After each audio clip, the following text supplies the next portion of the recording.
welcome to the Tourism Hub podcast, a podcast devoted to you and your excellence, providing inspiration and education for the entrepreneurs, experience makers, and excellence seekers of our industry to take your tourism business and career to a whole new level. And I am your host, Despina Karatzias. Relax.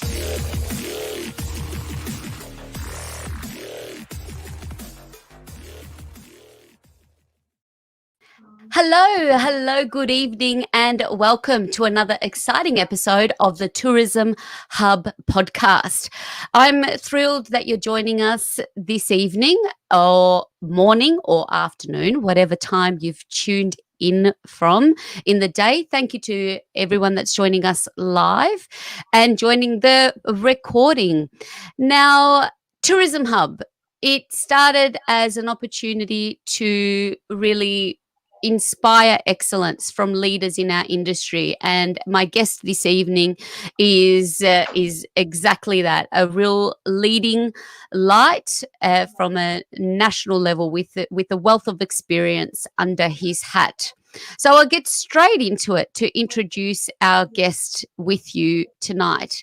We have the Executive Director from Australian Tourism Industry Council. He's also the Strategy Director at Royce.com.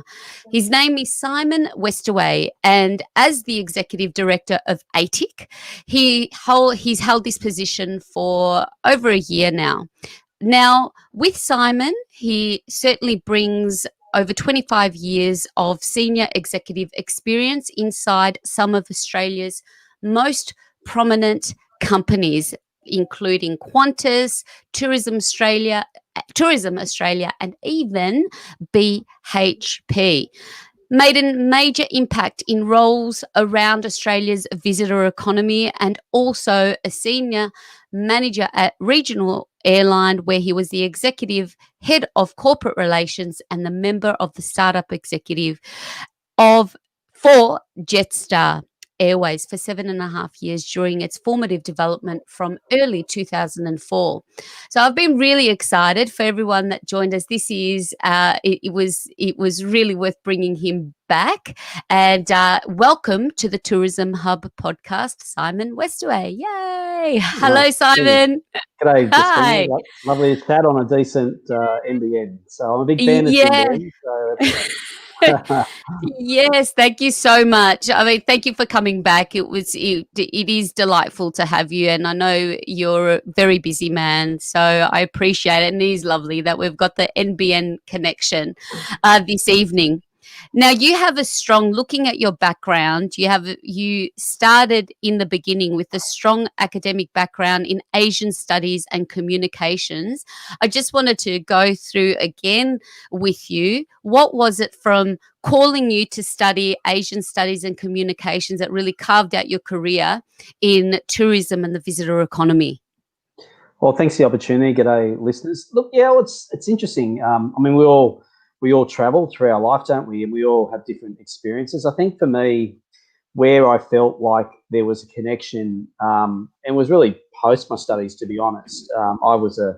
You didn't talk about my CV. I was a political advisor and a political strategist for many years as a very young man, and it went through some of my previous roles, and my gosh, I've got a few years under my belt now.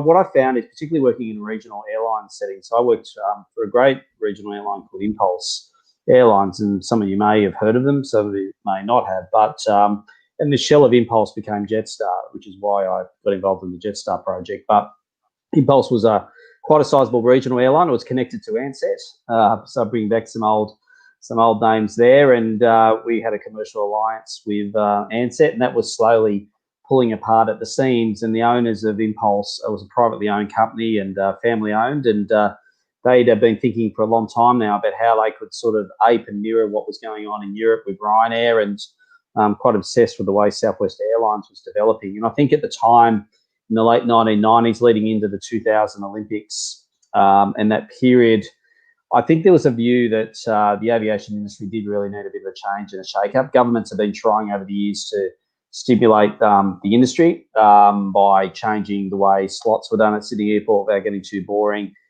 providing incentives for foreign ownership in airlines, and ultimately what came out of it was that a regional player, Impulse, created a domestic startup airline. So they did an organisation called Virgin, and so we went from having 2 airlines to 4 in the year 2000. It was around the time of the Olympics. It was all a very heady period, and we got off to a pretty good start. But airlines are very cash hungry, capital hungry.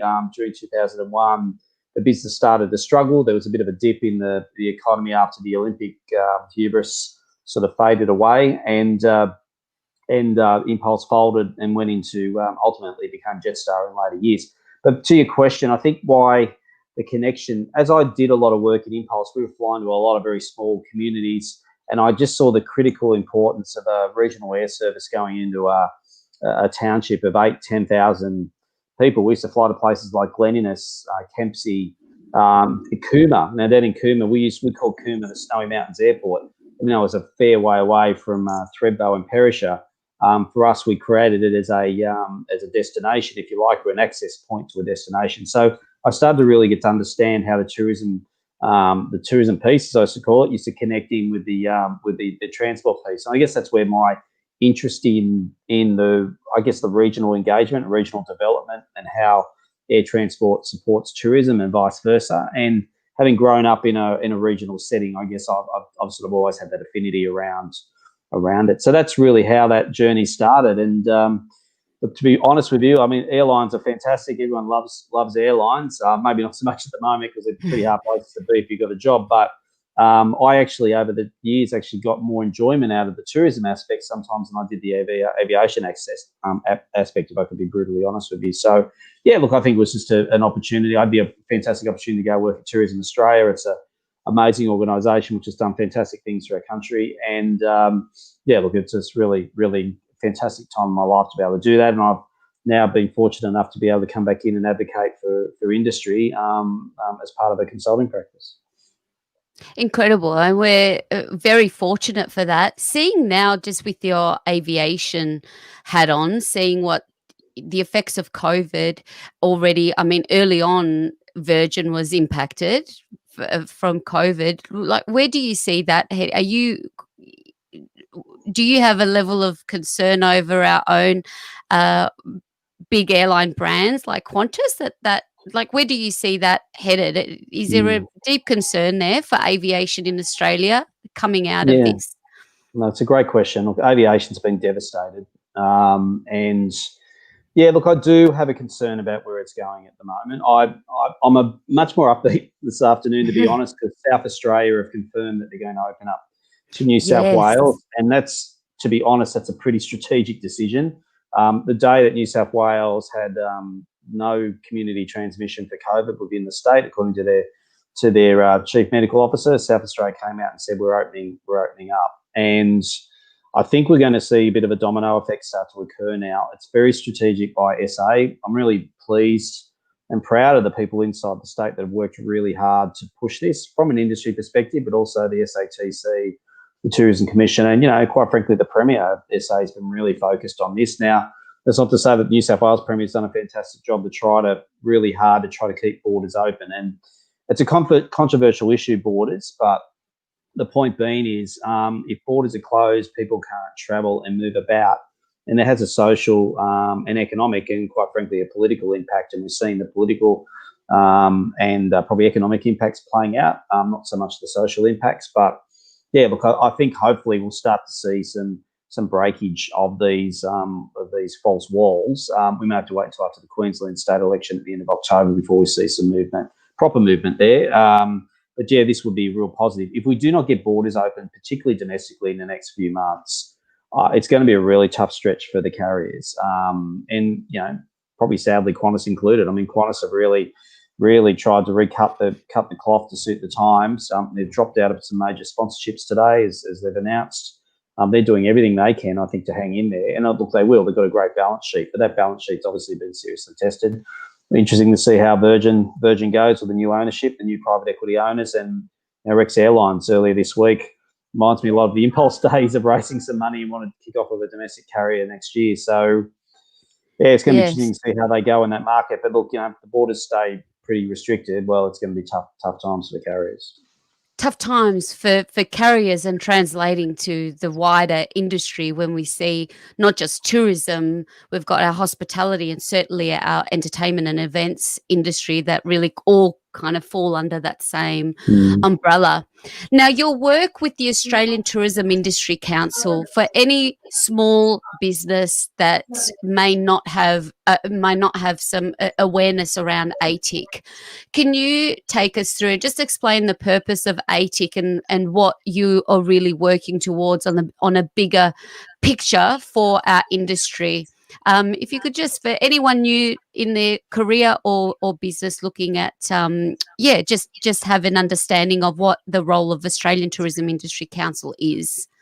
Oh, well, fantastic. Thanks for the advertisement. So, yeah, look, I'd love to talk a little bit about the tourism industry councils. And I think one really important takeout, if anyone gets anything out of this tonight, is I think whatever industry you're in, but we're obviously talking in the tourism and visitor and leisure economy, is that you should participate in industry associations. Now, some of them are run better than others. I've previously run a national industry body before, obviously, my role now at ATIC.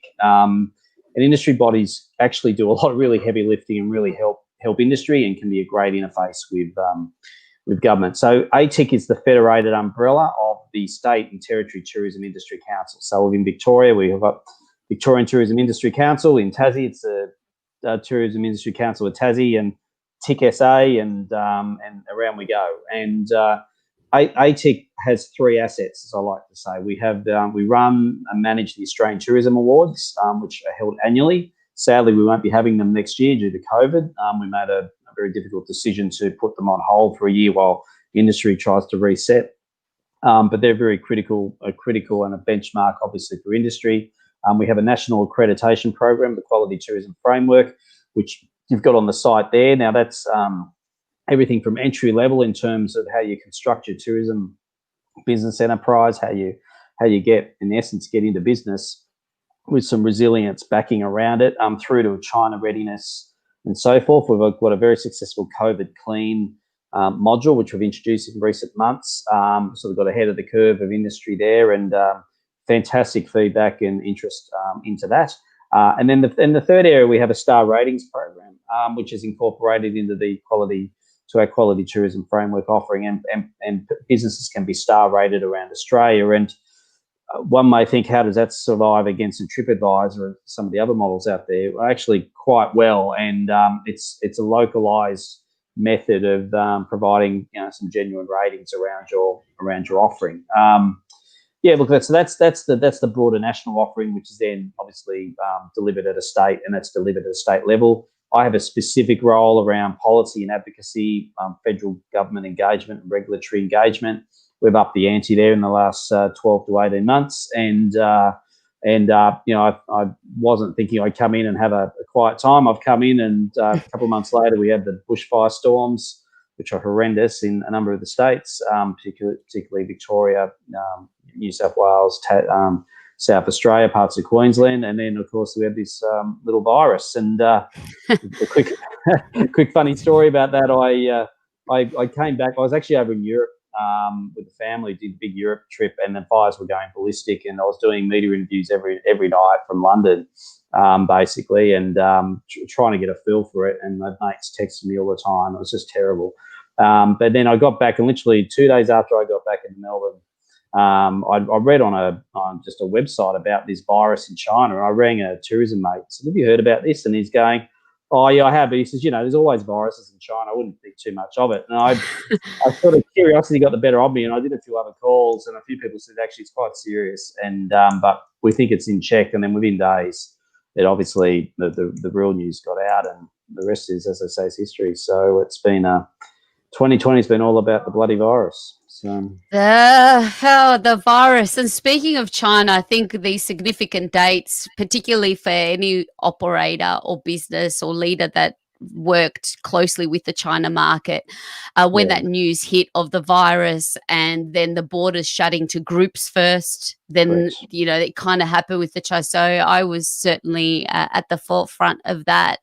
Now, we've seen, like, with your background in the China market and that political exposure, like, do you see that, like, where do you see that recovery for the China market? Because I know the China market, and even for Australian Chinese businesses that are really suffering at the moment, where do you see that type of recovery coming back? Because there's kind of international borders opening up, but for us to experience, like, to go back to pre-COVID for China, that was quite an abundant market for many businesses. What are your thoughts around there? Well, it's been an incredible market, and there was very fortunate Tourism Australia. We got to develop and drive the strategy around China. Now, success has many partners, and so it wasn't TA. We're just realising how big the market could become, and it was just having a broader national strategy, Tourism 2020, and working with the various stakeholders and obviously tiers of government to help deliver that. And the former Tourism Minister Martin Ferguson really needs to be congratulated for that. The strategy that he's very determined to see happen, and TA was the driver behind getting that over the line. And I'm a big believer in strategy and a big believer in longer term plans, not because it's about throwing a ball around the room and sounding strategic, but because it provides a guiding light for industry and for investors and so forth. But I think the China success was amazing. I mean, at its peak, we got to about almost 12.5 billion in international tourism receipts per annum. The spend was 3 times the next largest international market value, which was the US. Obviously, it was more visitors came from China physically in a year than New Zealand. So when you start to add that up, it's been an incredible story. Lots of Chinese, the Chinese carriers came here, obviously led mainly by China Southern. I was very fortunate to engage a lot with the China Southern airline through my time in Qantas, and then also in terms of Tourism Australia. So look, it was right through the airport's engagement, the way regions really adapted. A lot of businesses got China ready and became China focused and became pivoted to China. I hate using that word pivoted, but they basically took the business opportunity, and as we know, in different parts of the country, embraced China and the Chinese visitor, and they embraced it, and we see huge success. Now, you're spot on. From that first week in February, many businesses that were China exposed, or predominantly China businesses, in terms of their trade, dropped like a stone. And there's too many sad stories to go through. Obviously, know a number of the examples personally, and I just feel for them because they worked very hard on a business model, targeted a market which was engaged with our country to visit, and their high-spending leisure tourists, initially chasing flags as groups, but obviously that FOT market came through. And a lot of people don't realise this. Australia was the second country in the world that got that, in essence, an FOT, an independent traveller visa arrangement. So we've always, from all the way back through governments for many, many years, various colours, the engagement with China has always been very strong. Now, I know it's not fantastic at the moment, the optics, and I don't really want to commentate on that. I'm no more the aware than the next person, but I'm actually quite optimistic that the Chinese market will actually come back pretty strongly. It'll take a while to get back to the numbers we're at, but I do think, as you say, there's enough Chinese Australians, there's enough genuine interest for the Chinese in this market. There's a lot of investment that they have, and they do see the value of the leisure dollar being spent down here. So I'm actually probably more glass half full on China than numbers of others, but I could be proven wrong. Oh, look, I share the same sentiment. And we've got Nikos, who's actually, it's wonderful to have you on to see your name, Nikos. Nikos is actually from the United Nations World Tourism Organization over in Madrid, who I've met. And I like his questions. Is that something like what, I guess, from a now moving forward from a strategic level, is that something that is sitting at is that a conversation at ATIC level of how do we support industry tackle an overdependence in the future on a market like China or any other market? Like, what will be the lessons industry wide in taking that real force? Like, it's an emerging market. Come, invest in the trade missions. We were involved in pounding the pavement and investing in the travel to go in market in China. What would be some takeaways from this? Is that something we would do again in future? Yeah, it nailed the question. It's a great question. Look, I think you would never have knocked back the China opportunity that we had. A lot of people try to compare it to the Japanese opportunity there in the particularly in the 80s, and that fell apart in the early 90s. And the Japanese market got to almost about 800,000 visitors, and then it tanked. Although it's actually sort of got back to around 580,000, I think, before COVID. So there was a long road back. So I think there were some skeptics around China in the early days, but there was just there's been such a connectivity between China and Australia. It goes all the way back to the gold rush days. So if you study your history, the Chinese have always been very interested in Australia. Some would skeptically say too interested, but again, I'm not going to play into the politics too much. But yeah, so in terms of addressing that question directly, Tourism Australia have a suite of markets that they look at. Right? Obviously Central Europe, Western Europe. Sorry, not Eastern. Western Europe. Obviously, there's a variety of markets through Asia, Southeast Asia, and North Asia, and then they have an Americas strategy, and New Zealand keeps ticking over. And the political answer is that we've always had a suite of markets. I think the reality is our international market very much heavily leaned into China, and it leaned into us. And then in more recent years, the US and to some degree Singapore, Japan really did start to come on. And UK, it's always sort of sat there and gone okay, but it hasn't been probably as dynamic as it has in recent years. So moving forward, look, I think we do have a broader suite of markets. I think probably the biggest learning out of COVID, that's for those businesses that actually have a business off the back of all of this, and obviously many won't, but many hopefully will still do, is diversity of customer is obviously key, but you don't knock back the business to have a diverse book of customers. I think you've just got to, it's just try to hedge your arrangements as best you can. I think it's important that Australian tourism businesses work on that domestic market. The domestic market at the end of the day is always may not be high value per pax, but it's certainly a high value collective market. And particularly in the current environment,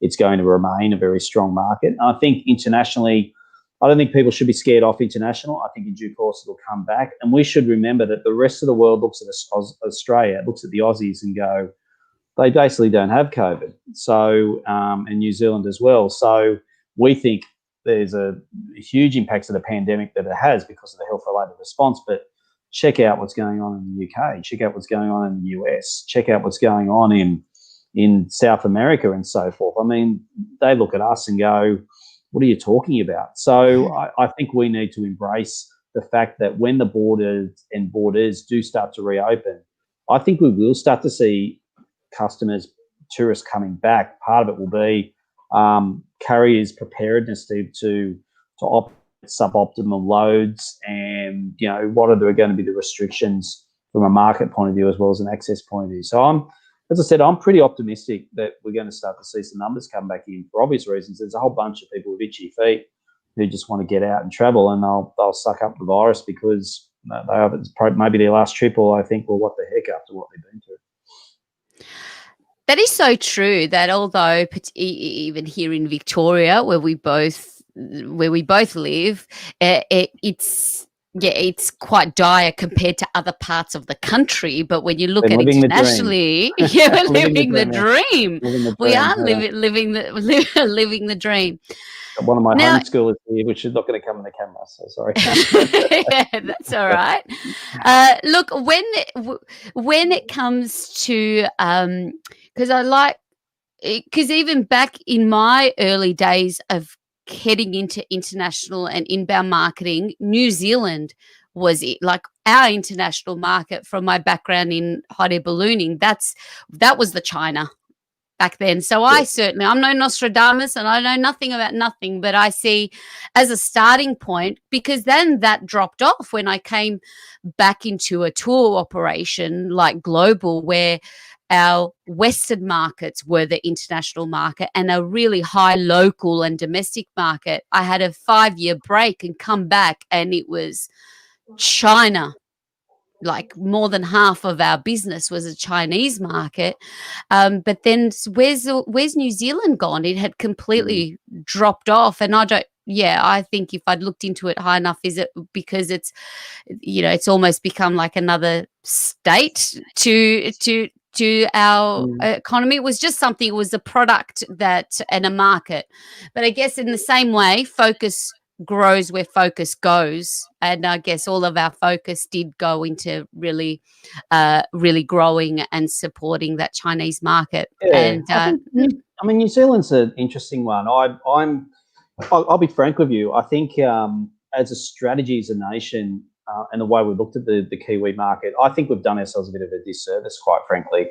There's actually great differences between Australia and New Zealand. I know, they're in our constitution and they flog us at rugby, and we flog them at most other things. And there's a huge chip on the Kiwi shoulder when they look at Aussie and vis-a-vis. And I actually don't think a lot of Australians truly get New Zealand. A lot of Australians, a lot of my bugger mates get Queenstown. I don't blame them. It's a cracking place. But in the South Island, it's a beautiful part of the world. But and I'm not that good a skier. But I guess I don't want to get too distracted by the beauty of Queenstown. The issue, I think, is, though, that I don't think Australian tourism, and I could be a bit controversial saying this, have truly invested in that market in a smart enough way. We have treated it a bit like another state of Australia.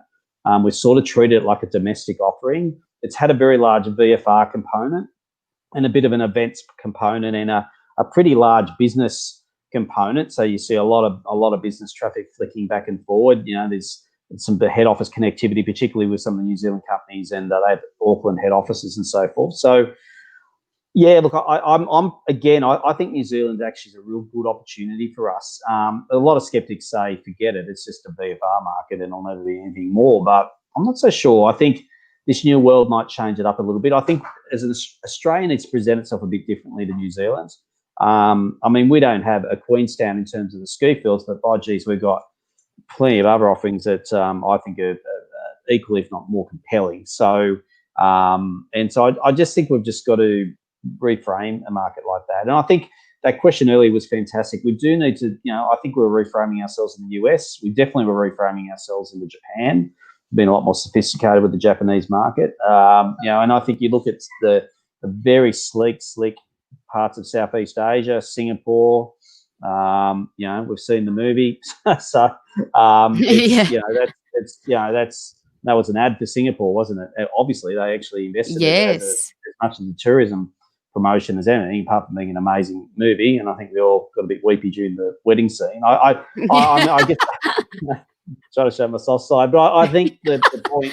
I think the point of all of that is, I think we need to think about what those opportunities are. And I'm actually a bit of a believer in Indonesia, particularly Jakarta. So I think that there is so much wealth in Jakarta, and all the wealthy families in Jakarta, a lot of them have their children educated in Australia.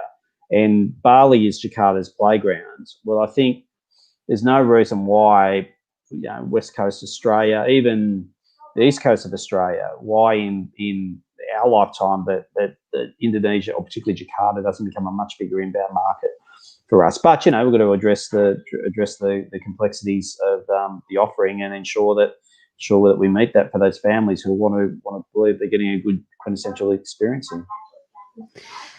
Something I read about, and correct me if I'm wrong, something that really supported business as we now go back to our planning for the future and re-entering international markets. The EMDG, the Export Marketing Development Grant, that is a huge support for business. I heard that's been scratched. Is that right? Can you talk to that at all? That is something.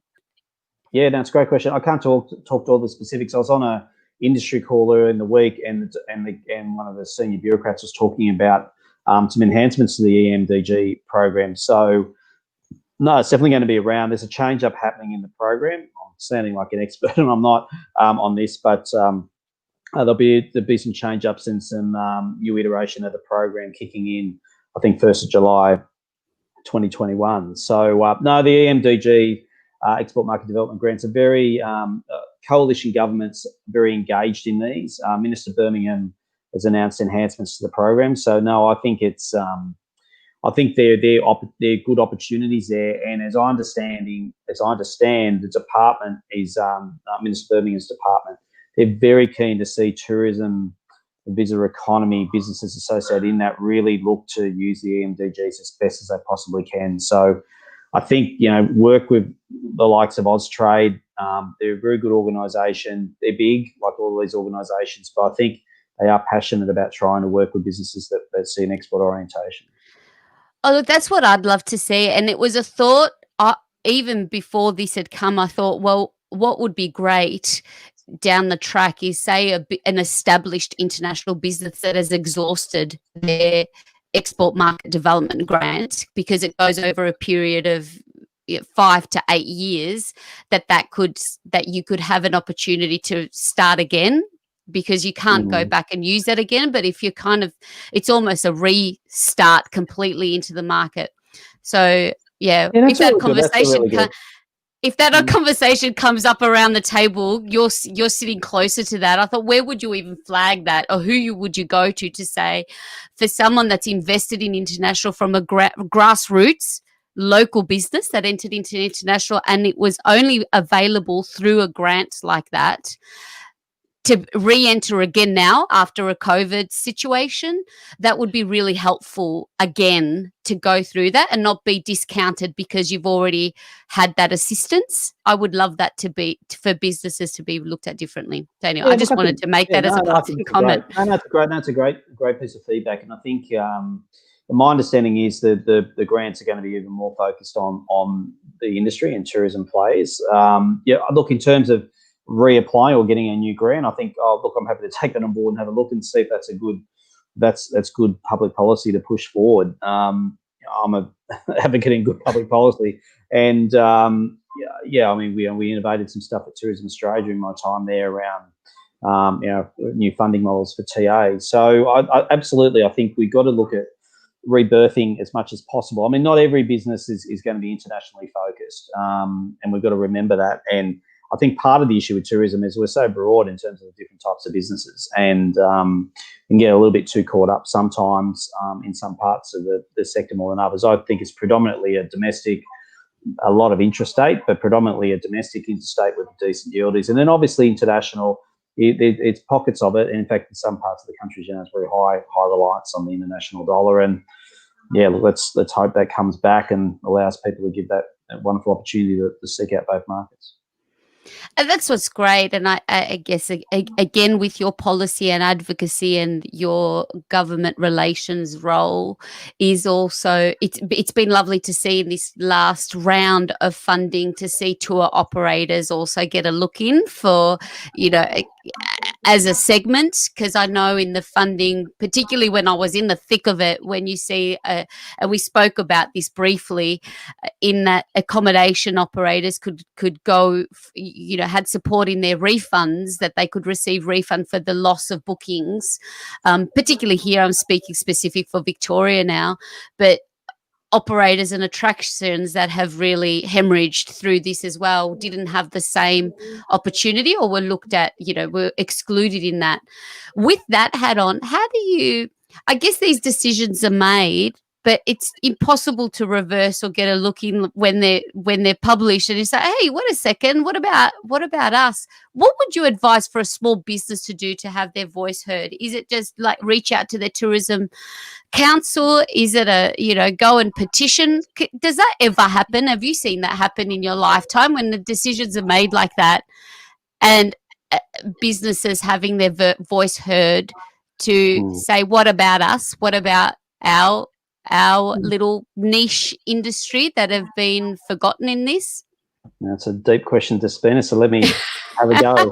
So I think if I was operating a small business today in a pretty dynamic sector like tourism, there's a few things I think you need to do. Obviously, you live and breathe your business, but I think in terms of advocacy for yourself, I think you should join an industry organisation and check out to make sure that have their smarts about them in terms of how they engage at a local government, state government, and if they have some federated model which could be of value. I think it's actually really important for you as a business person to get to know your local member of parliament, both state and federal. It sounds very twee.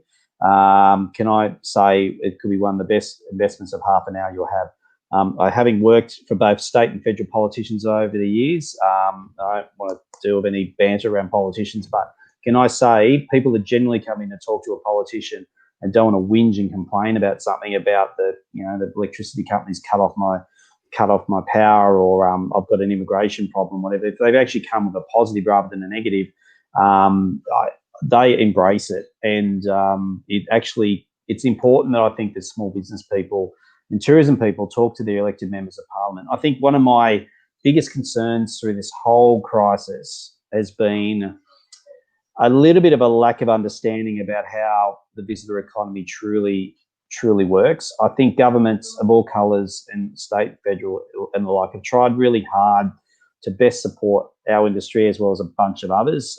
It's been a terrible time. I mean, the tourism industry is more than halved in value, economic value, in 8 months. I mean, it's unprecedented, right? I may as well just drop the bomb. But the problem is you've got some politicians and some bureaucrats, particularly bureaucrats, who talk like they know how to run a tourism business, and they always bang on like they know what the cash flow is, they know what the problems are, they know, and the invoice terms, and they sort of bang on like they know what they're talking about, and I actually don't think they do. And I've been, probably I'm sounding a bit forward, and I was a bit forward in a number of these meetings, saying it's actually not, well, how you're describing the industry is actually not how it truly operates. So a huge light bulb moment for me has been that small businesses collectively just need to get their smarts together and get really sharp on the advocacy and really explain to their elected members and the bureaucracy, particularly the bureaucracy, how business really operates. I think that's a really big issue, and then that transcends to a whole bunch of other things. So yeah, and look, quickly on operate tours and experiences. Look, they have really suffered. I mean, even we tend to, as doing domestic travel, we tend to not do tours and experiences so much, particularly if we're close to home. Obviously, if you're doing interstate travel, it's a bit different, and international visitors are more into these things. So they are really struggling. We're trying some last-minute advocacy to try to get some extra awareness and assistance for that. But I think it's going to take a little bit of time, but you're not forgotten, and we appreciate, we know it's a real strain. Oh, look, I see even for the Felicia Mariani, the Victorian Tourism Industry Council, she has been like, if I'm going to look back and think of leadership for our industry, for our state, she's been an incredible, just an incredible, I guess, support and in her communications. And you're right on, it wasn't until the other day someone mentioned the tourism minister. Now, as someone that has had little interest in politics, if anything that COVID has brought out in me is like I've got to get, it's brought a deep interest in how does all of this work and how are decisions made and how are people that I think are at the table making these decisions finding out in the age what is given to our industry in the same way that I'm finding out. That's just something that I've discovered over this time. It's like, well, that's what's there. And I had to think, okay, who is our minister again? Not to say I'm just putting this, that's again in exactly what you said in terms of having being closely connected, not only to your tourism industry council, but your local parliament, and also to the tourism minister's office, as well as, I've written letters to the premier, but I haven't really engaged with our minister or haven't had any visibility there. But maybe that's my bad. Like, that's just something that I haven't, it hasn't been as visible throughout this period, I would say.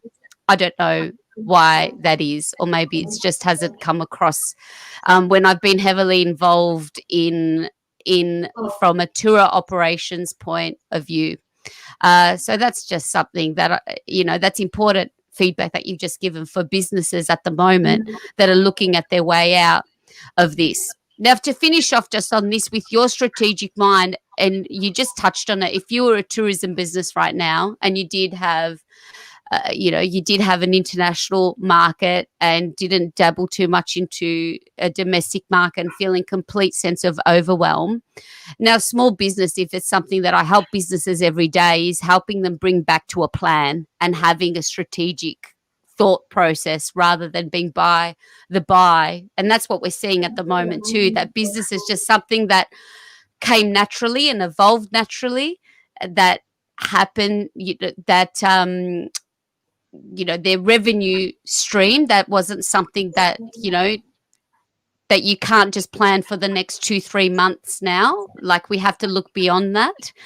And there could be, I like this term a colleague said the other day, we're kind of, there's a sugar rush coming for the industry, but we have to look beyond that to something that's more sustainable for us.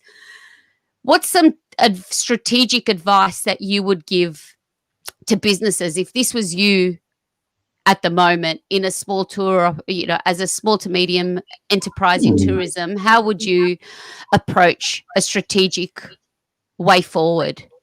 Sure. Look, I think I've run my own consultancy, but it was a micro consultancy, so maybe I'm probably well equipped to answer this, because a lot of tourism businesses only have me, myself, and I, and a couple of others employed. But no, I think I'd probably give a few takeouts here. Firstly, wind yourself back pre-COVID. So at the end of 2019, we had record, according to the federal data and the state data, we had record levels of domestic spending. We had record levels of international inbound spending. We also had record levels of Aussies' external spending travelling abroad. So what does all that say? It says that once things get to a level of normality, people will travel and people will want to engage in leisure activities.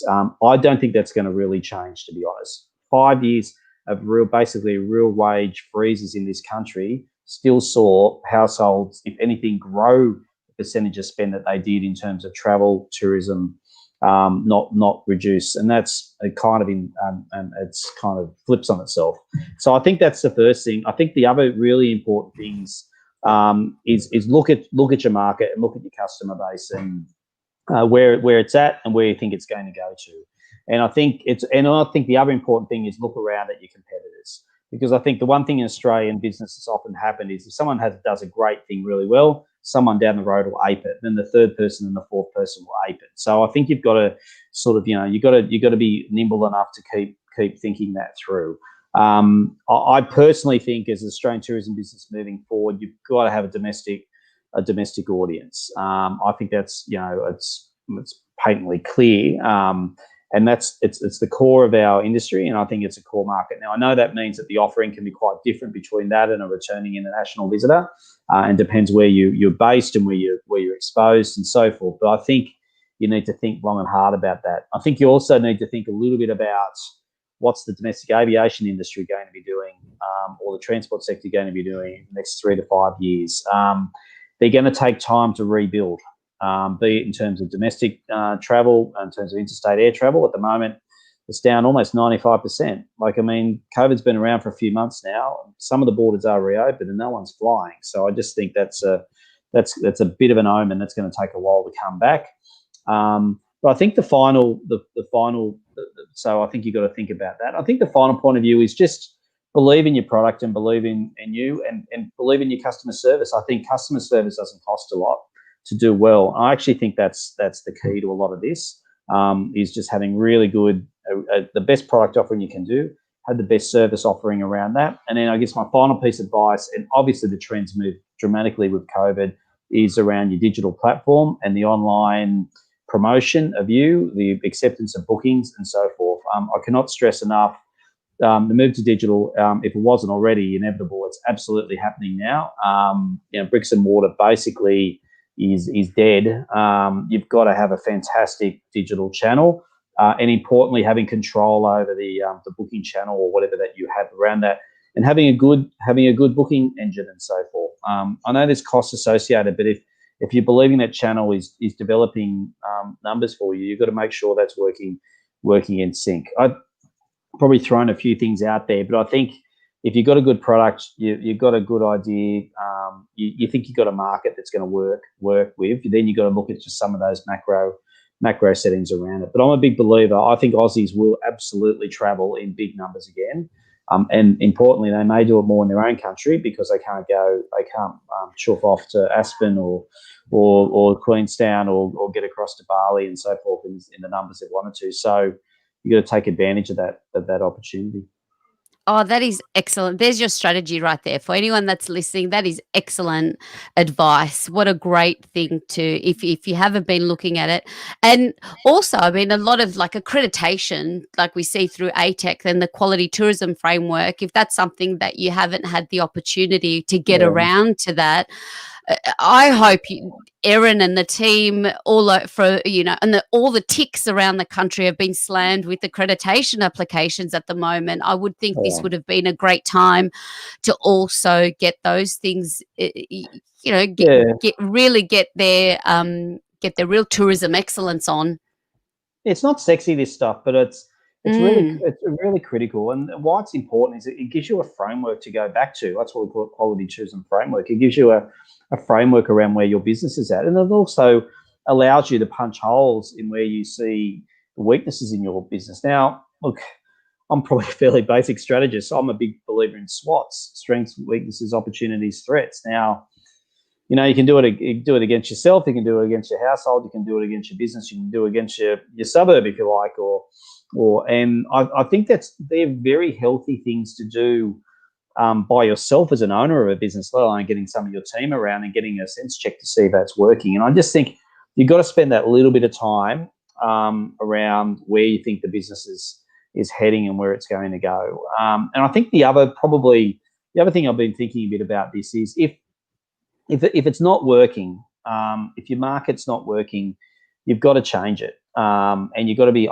pretty nimble these days and move pretty quickly. And you can have a great business plan, you can have a great strategy, but if the strategy is not working, it might be them, not you, but you've got to do something about that. And which is why it's sad that we've had all these businesses that strategically went down the pathway of serving the China market and did really well out of it, but they didn't have a second or a third gear to pull or lever to pull, and that fell away. I mean, surely there should have been some alarm bells as well going, how can we get more of a domestic business going, or how can we get some Koreans, or we know there's German backpackers coming into town, we've got to make sure we get a few of them coming along. And perhaps some of these businesses did, but I mean, the lure of that Chinese dollar and the fact they were, very strong tourists, they actually wanted to tour and experience things. I can see why so many businesses moved that way. And let's hope that comes back, because if we don't have that Chinese market back to where it sort of was, I mean, it's going to be a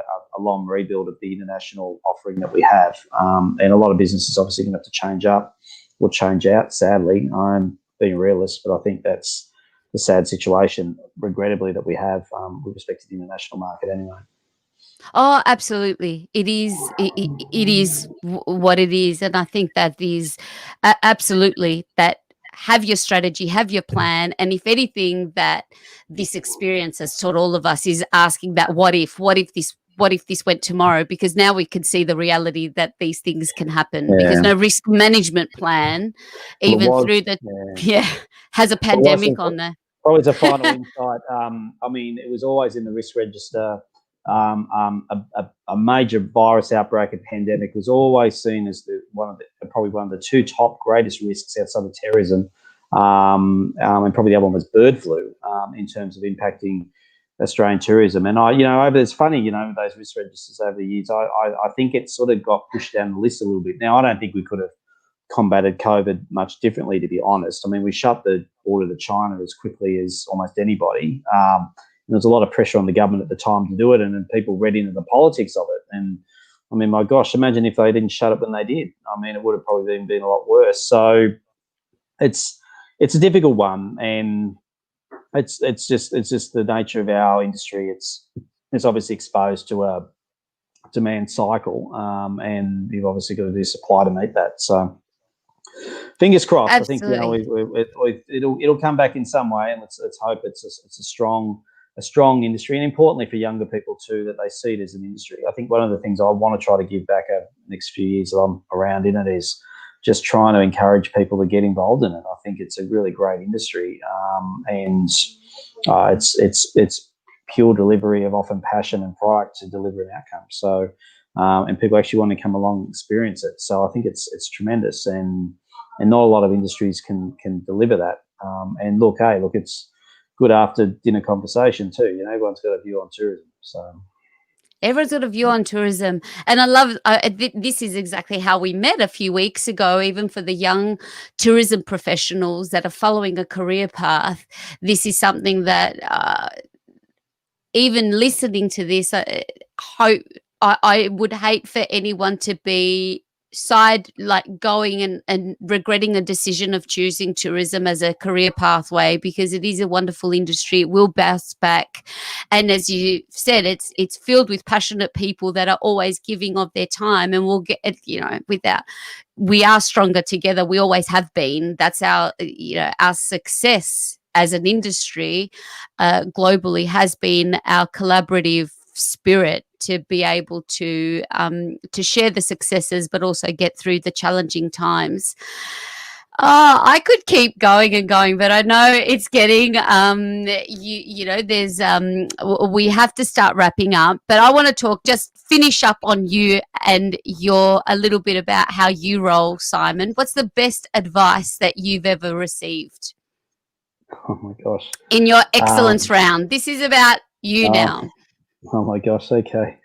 Well, I took a good advice from my cricket coach at a younger age, and so because I used to be a reasonable medium pacer, and I bowled much better muck around leg spin in the nets even as a 9 and 10-year-old. So I became a leg spinner for the next 15 years. So that was good advice. So it kept me in cricket for a lot longer than probably I was going to, because I wasn't going to become a 6'4", bustling in, aggressive fast bowler. No, I think, well, that's a good question. Look, I think, I think the best advice is, to be frank, is do follow. It sounds a bit cliche, but really do follow your passions and your passion points and your interests. I think with work, I mean, this whole live to work, not work to live type of thing. I think,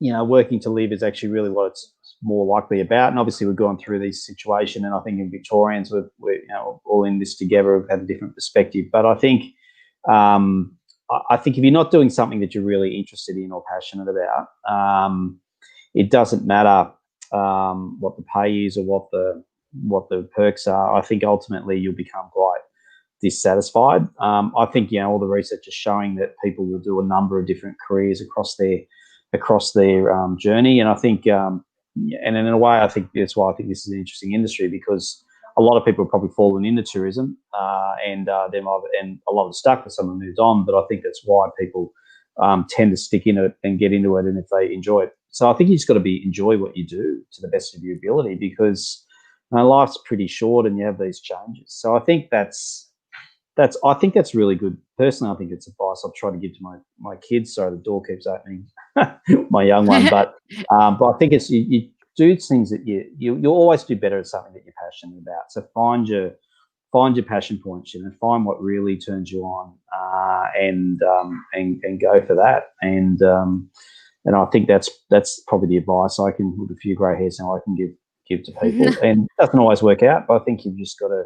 You do have to chase your dreams a little bit, particularly when you're younger, because that's when you can do it, and be prepared to do different things and go into different industries or work for different places. But I think, that's probably that would be my advice. Following the feeling always works, doesn't it? If something feels good, keep pursuing that. I think that's great advice. Now, you do a lot of things. It sounds like with your strategic work, working at Royce-Com, and the work that you're doing at a really high level at ATIC, what are some of your personal habits that contribute to your success?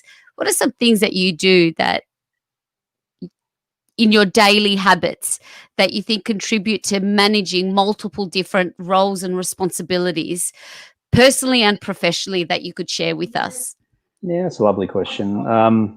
So look, personally, I try to stay as fit as I can. I used to be a bit of an animal about wanting to be super fit, and was for a long time, and I had a couple of bad injuries, and it sort of slowed myself up, and I've changed tack a little bit. But I like to keep my core fitness up, and even just walking, to be honest. I mean, I do probably more walking than anything now, but I've made sure I've kept my cricket skills up, and I can kick a footy ball a reasonable way as well, because I've got my son in particular is passionate about his footy and cricket, so I've got to be able to hold up with him. I think some personal, so that's that. I think family is very important to me, and just some basic stuff. I know it sounds, again, very cliche, but to be honest, love nothing better than just, I'm always the first up, getting the kids sorted, getting some breakfast for them and getting them on their way, and just checking in with them and seeing how they are. To me, those are the sort of things that rolls me into the day quite well. I've had to do a lot of travel in my life, and I love travel I love travel, so I've worked in the industry, but it can get very grinding, and I always used to miss the fact I'd be on a 6 o'clock flight and not getting the kids some way sorted, always rub their head in the morning. And I was a massive believer of always trying to get home at night, even if I took a red eye home. I probably more prefer to be sleeping in my own bed than a hotel. So the hotel industry won't want to hear this, but that's always sort of how I've sort of tended to roll. I read. I don't read anywhere as much as I should of novels and stuff, but I do try to read some news sites pretty regularly, at least check in 2 or 3 times a day. I've become a bit of an aficionado in swatting up in LinkedIn. I found that's an amazing platform. You can read lots of insights. There's a lot of self-congratulatory stuff, but there's also a lot of really interesting insights. And I found through COVID, I've found a lot of really interesting people as you put stuff out and they shoot stuff back. And so I found that to be a really good platform. The other thing I think is I've tried to, over the years, try to knock around and hang with more positive people as much as possible. I think you can get a bit negative people weigh you down, and I do try to work in a more positive framework as much as possible, not to deal with the serious issues that come before you, but I think it's always important to have positive, healthy relationships and hang out with positive people and be a positive person as much as possible. I think if we're all more positive about the world, somehow it may end up turning out to be a slightly better place. So, again, it's probably a bit of the altruism in me, but which is why I came back to that earlier statement around know your local member of parliament. Actually think about it, and it's not about the politics of it. Just find the good in them and get them to work for you because they're your elected member. And I just think too many people are ignorant of the fact there's a democratic political process which just buzzes around them, and it's all political. I don't need to know about it. Well, you do, because your taxes are paying for the whole thing, and you have an opportunity to influence and get your message across. So look, I think that's some of the stuff, and I say that to everybody. If you're bitching and moaning about politics, well, get to know a politician and make a difference. Don't just bitch and moan if you want, but just keep it on Talkback Radio. I don't really want to hear you moaning if you're not going to make a contribution to try to change it. Oh, I hear you. So good. How have I not met Simon before? Since we met on that panel, how have I not met Simon before? So good. Your book, now just, do you have a favorite that you would like to share? Is there a book that has made a profound difference in your life that comes top of mind? But I'm flipping out the cliches. I'm not the biggest reader, to be honest. Look, I mean, it's funny because at school I didn't read a lot, and I had a couple of really quite insightful English teachers who got me to read different things that the others weren't. So country kid that much prefer to be outside. But I actually really enjoyed Huck Finn and Tom Sawyer. That was probably my first really engaged books. And I really did enjoy To Kill a Mockingbird. I know it's very cliche, but it's an amazing book, and I've had all my kids read that. Look, I love political books, to be honest, and yeah, look, it's probably I'm not really defined by reading, to be honest. I mean, I've read. My wife thinks I never read, but I actually do read a bit. But yeah, look, and to be honest, I actually really like reading about business people as well. I must admit those books around the rise and fall of Alan Bond, amazing book about a amazing criminal businessman, obviously, but the fact that someone like Alan Bond got to where he got to was pretty amazing. So books like that I find really, really quite interesting, just how these people get to where they get to. And, there's a piece in these people that is not very nice, but, they become successful and they define and change things. So, the books about Kerry Packer I thought were very fascinating as well. So, yeah, that's me, but you're more likely to catch me reading The Australian and maybe the Racing Guide sometimes and reading new books.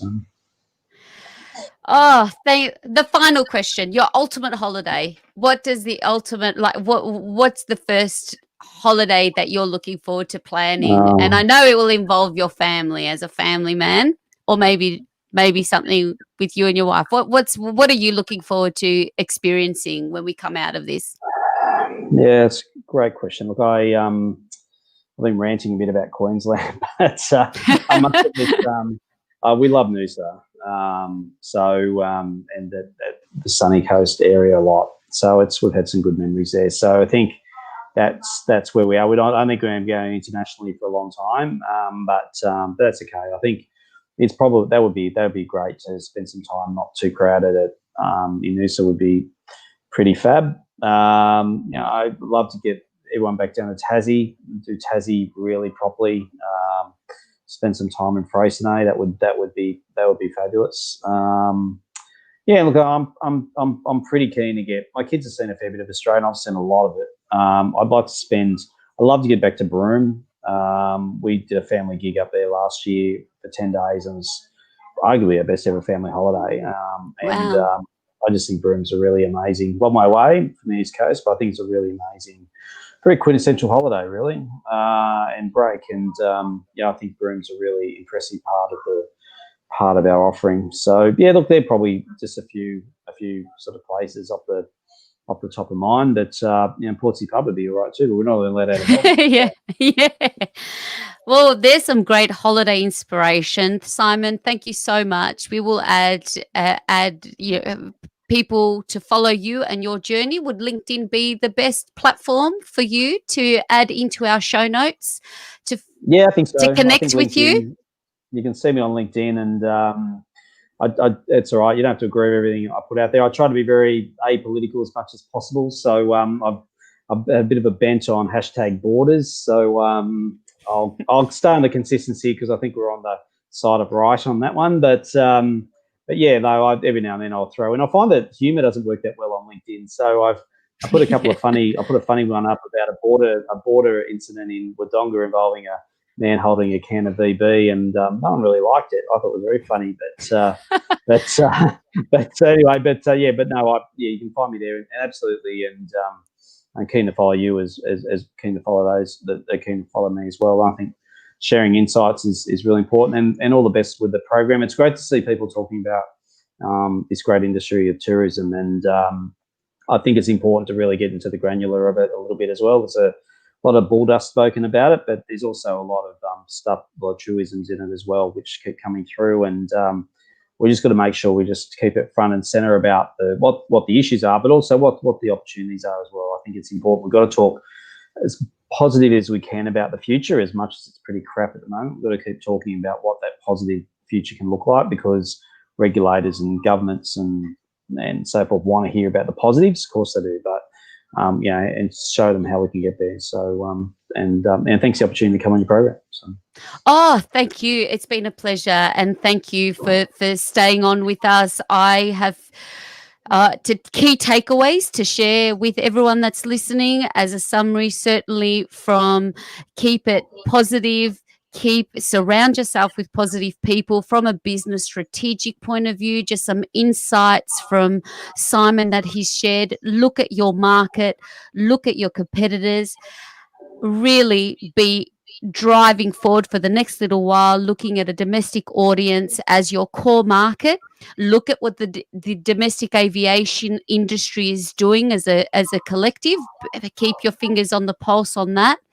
And absolutely, I love you said, believe in what you're doing, believe in your product, believe in the service that you offer and the experience that you offer. And certainly something that's dear to my heart is get your digital on. look at your platforms, look at your call to actions, look at the usability of the visitor experience before they come and join you. What's the experience like for a visitor when they're coming onto your website? Use this time really well to polish that.